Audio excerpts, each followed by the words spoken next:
Hey there, y'all. Disney D Prince here today with another doll unboxing. Today we have the first of the Mattel Disney Princesses relaunch that I have picked up.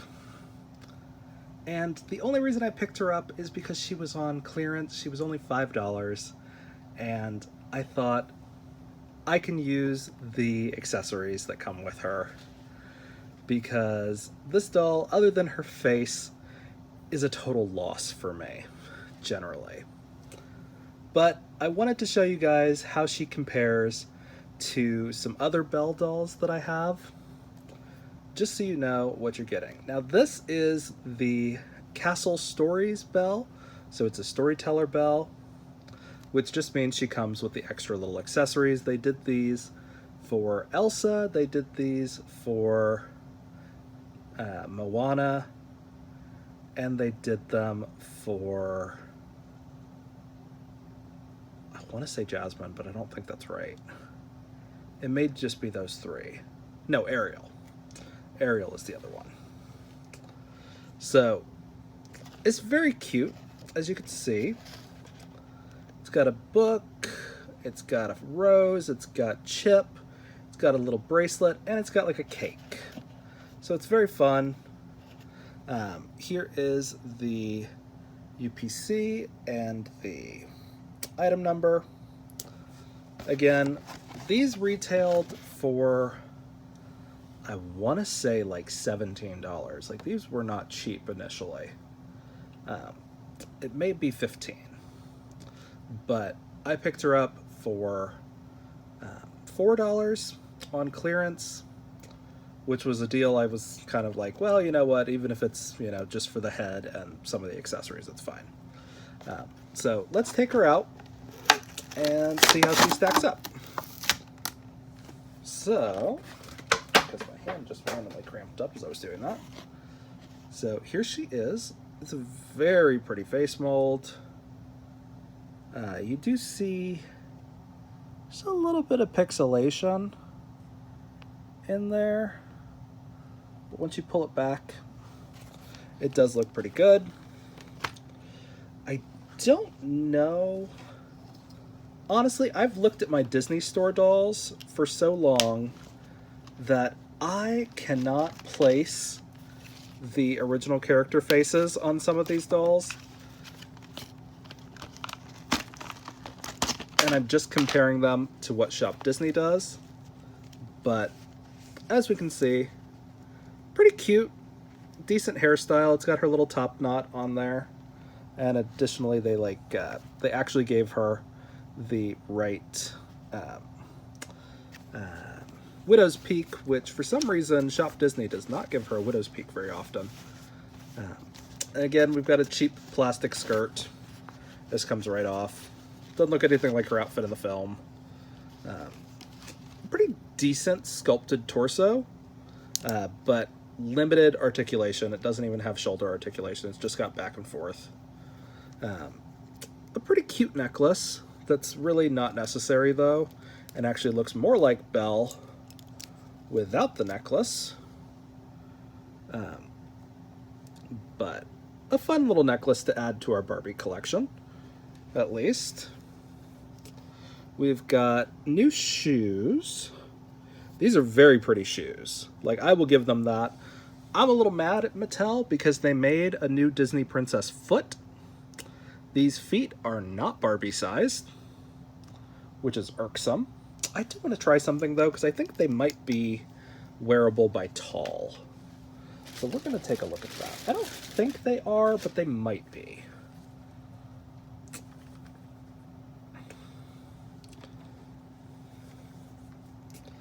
So, here is our tall volleyball player.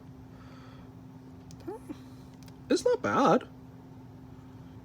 Doesn't come off. Okay. So these can fit tall. That's good to know. So not a total loss. I'll call that a win to give some of my tall girls some more shoes. But she's very cute. So we've got shoes that we can use. Of course, we can always use tiaras, especially considering Belle in her gold outfit does not have a tiara on. We're gonna take this tiara off, see what she looks like underneath.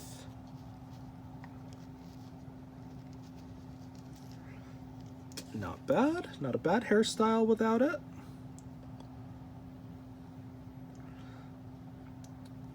Pretty cute. They could have done something, but here is the crown. Again, if you paint this, it's not a bad piece. It just looks a little weird because it's in flat pink.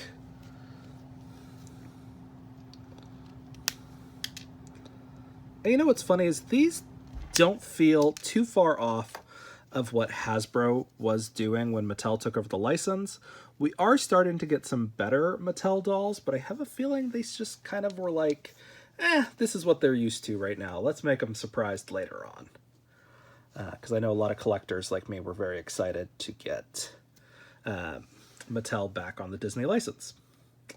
But let's compare this face with one of the last Hasbro Belle dolls, and that was the Style Series doll. Now, as you can see, these are much smaller. They did a whole different body scale when Hasbro had them, in addition to having giant feet. So it made it to where even if they had cloth outfits, they couldn't wear them on normal sized on Barbie bodies. But this is also one that was more expensive. She had the lashes. But as you can see, Belle got a skin tone change to be more of a medium, like a light tan.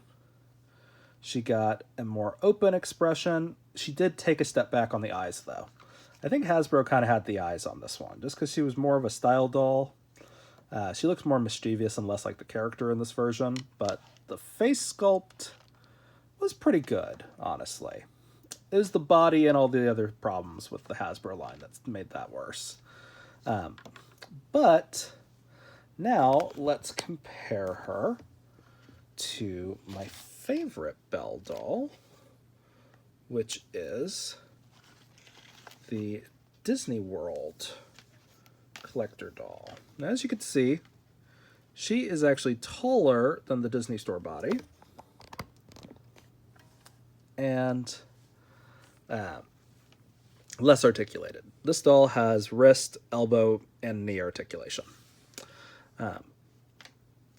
Whereas this doll just has hips and shoulder, and it's kind of half points on the shoulder because it's just, you know, lateral articulation. But I think the hair color is nice on this doll, but I think the Disney Store one actually gets the face and the hair better. But I feel like the mold on this one could actually be a better fit for the character, because this one still feels a lot like Ariel compared to this one. As you can see, she's got more of a triangular face in this one, or like a heart shape. And not to mention, she's got the widow's peak that Disney often leaves out. So if you are looking for a good donor head, if you want to repaint, I say go with this one, because she's really cute. It's the same sculpt for the like $7 regular doll. The only reason I got this one is because she was actually less expensive than the standard little clamshell one. But again, there's also this doll that's out there if you're looking for more of like a mischievous kind of Belle. But it's just kind of what's available. So let's take a look at all the rest of the things that our new Belle, our storyteller, does come with. All right.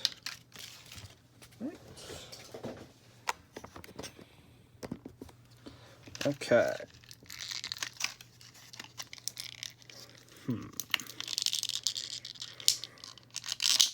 Okay. So here's Chip. You can see his smile kind of on there. They didn't put a whole lot of detail into him. I think actually I would just take the face off and treat this like a regular teacup.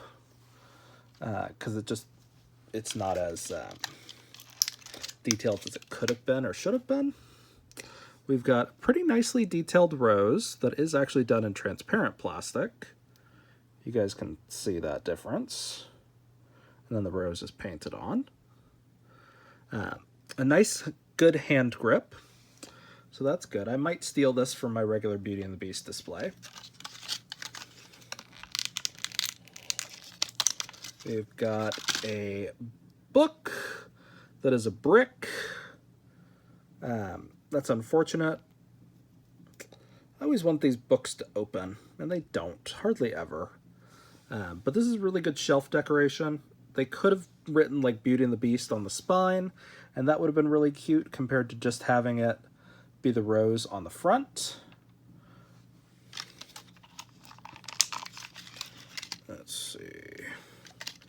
This is, I think, supposed to be a bracelet. Yeah. Okay, little rose bracelet. That's not bad. I could use this on regular dolls. And then our last thing that we have is our cake that actually has a table prong, which is great because that means it'll fit on our Barbie tables that we have. Like, let's see, what do I have around here that's got stuff? Okay, let's see. I think the vanity will work. Hold on. I think this is the only thing I have readily at hand. So, if I'm right, these should be the same size. Whoop. Okay. Boom.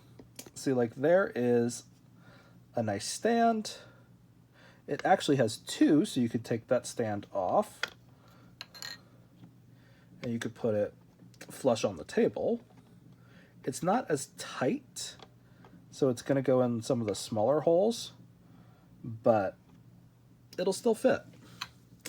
And then we've got our cake stand that goes on there, and it's great. That is an unexpected surprise. I didn't see that in the front of the box.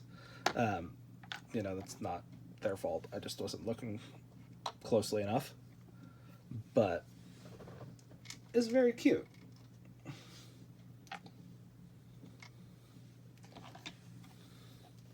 So it's a pretty good lot of accessories. So things that we can use on our actual Barbies. We can use the tiara, we can use the necklace, we can use the bracelet. I kind of wish the tiara, the necklace, and the bracelet were all done in the same plastic. Just because right now just the tiara and the bracelet are done in the same plastic, which is fine. But, you know, I'm more likely to put a necklace on the doll than a tiara. So we also got our little Belle skirt. We could technically use this on a Barbie. We could style this as like the underskirt of something. But the problem with these is they are so boxy because Mattel refuses to give us stuff that is actually constructed how a skirt would be constructed. Because this doesn't have the pleats that would make it, like, give it more shape. You'd have to iron those pleats in to give it a little bit more shape and texture. But it's fine. It's an okay pattern. Like, I don't mind it. Like, you get close to it, it's pretty detailed. and you get far enough away, it just looks like roses, unfortunately, because that gold and white is lost against how vibrant those roses are. Which, if they had made all of this like gold and white, and maybe like the roses like a deeper gold or something like that, it would have looked better, I think. To where she would have just looked gold overall, which is her actual outfit. So, she's not bad. Am I like clamoring to go out and get every little Disney Mattel release? No, I'm not. As much as I've liked some of the things that have come out, I haven't loved any of them really yet, except for the Disney villains, Cruella, Ursula, or not Cruella. So Cruella, Yzma, and the Evil Queen from Snow White. That 3-pack that's coming out, I did love that. And of course the live-action Little Mermaid, which they have the same size feet as the Disney princesses, unfortunately. So, if you guys have any questions about Belle and her outfit pieces, let me know. If you were going to rebody her, she is probably going to be not this one, really, but more closely, probably she is going to be not a green, but like the standard made to move body. That's the pink one right now. I don't have any of her on hand right now because I have way too many Millies. But that is probably going to be her best bet. Compared to the Disney Store Belle, she is a little bit darker, but if you were going to put her on that body, that could also technically work. Her hair needs a lot of work. Like, she's got box hair out the wazoo. Like, this looks like this doll's been through the ringer already, and she is fresh out of the box. So, I think you could probably save her just by doing, like, a curl, like a single curl, or something like that, if you were gonna give her a little, like, over the side like she has in the movie. She's got a lot of hair, which is good. But I would say yes, do like a twist over the neck or something. And she definitely needs a boil wash. At least a dip on this part, because her hair is wild for a doll that's fresh out of the box. So if you have any questions on her, let me know in the comments. If you enjoyed it, leave me a like. And as always, follow along for some more fun unboxings. Bye, y'all. Be good.